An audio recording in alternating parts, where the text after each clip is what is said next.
బలిపీఠం మీద అగ్ని అది నిత్యము మండుచుండవలెను, అది ఆరిపోకూడదు. అసలు బలిపీఠం ఎందుకు కట్టాలి?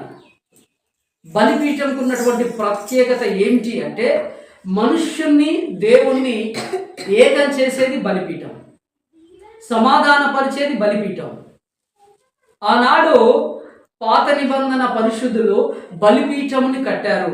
ఈరోజు క్రొత్త నిబంధన నీతిమంతులుగా పిలువబడుతున్న వారు ప్రార్థనని బలిపీఠం కట్టాలి. బలిపీఠం కట్టడం ప్రాముఖ్యం కాదు, ఆ బలిపీఠం మీద నిత్యము అగ్ని మండుచుండవలెను, అది ఆరిపోకూడదు.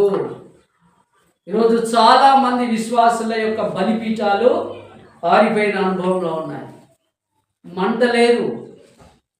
కొన్ని బలిపీఠాలు అయితే కూలిపోయాయి, కొన్ని బలిపీఠాలు అయితే కూలిపోయాయి.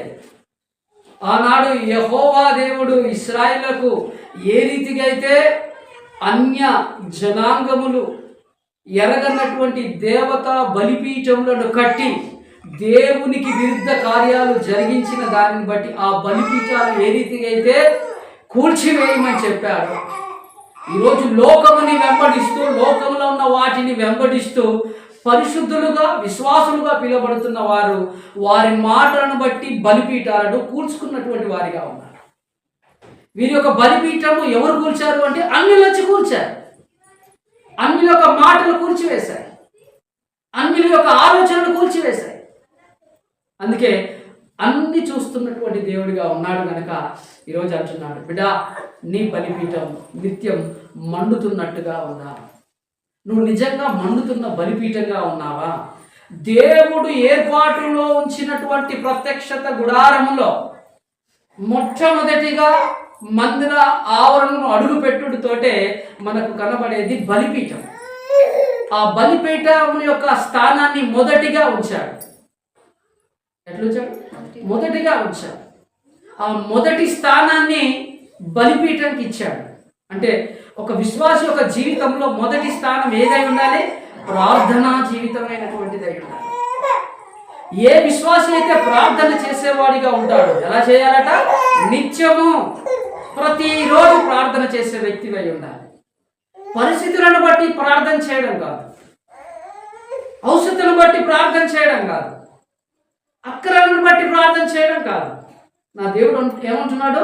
నిత్యము నీ బలిపీఠము మండుచుండాలి, అది ఆరిపోకూడదు. అవసరత తీరిపోయిన తర్వాత, అక్కర తీరిపోయిన తర్వాత, పరిస్థితి మారిపోయిన తర్వాత, ఇక నేను క్షేమంలో ఉన్నాను, నాకు దేవునితో అవసరం లేదు, నేను ఏ అంశం కొరకు ప్రార్థన చేయాలని చెప్పడానికి వీలు లేనే లేదు. ఎందుకు అంటే నువ్వు చేయవలసిన అంశాలు ఎన్నెన్నో ఉన్నాయి. నువ్వు ఒక వ్యక్తి మాత్రమే క్షేమంలో ఉండడం కాదు, నీతో పాటు లోకంలో ఉన్నవారు ఎంతోమంది భయంకరమైన నష్టంలో, కష్టంలో, బాధలో, రోగంలో, వేదనలో, ఇరుకులో, ఇబ్బందిలో, అనేక వ్యసనాలలో అపవాది చేత నడిపింపబడుతూ చీకటి శక్తుల చేత బంధింపబడినటువంటి బంధకాలలో ఉన్నవారు ఉన్నారు. వారందరినీ విడిపించవలసినటువంటి బాధ్యత పిలువబడిన నీవే. ఆ బలిపీఠంకు పశువులను తీసుకురావాల్సిన బాధ్యత నీదే. కొవ్వుని అగ్ని చేత కాల్చే వ్యక్తి నీవే కావాలి. దైవజనుడు ఏ రీతిగా అయితే రోజు ఉదయం క్రొవ్వినటువంటి ఆ పశు యొక్క కొవ్వును దహిస్తాడో, అలా యాజకుడు మాత్రమే కాకుండా ఈరోజు క్రొత్త నిబంధనలో పిలువబడిన ప్రతి ఒక్కరిని యాజకత్వంలోనికి పిలిచాడు కనుక నీవు ఏం చేయాలి? ప్రతిరోజు దేవుని సన్నిధిలో, దేవుని సముఖంలో బలి అర్పించవలసిన వ్యక్తివే ఉన్నావు. ఏ బలి? సమాధాన బలి, పాప పరిహారార్థ బలి, ప్రతిష్ఠిత బలి.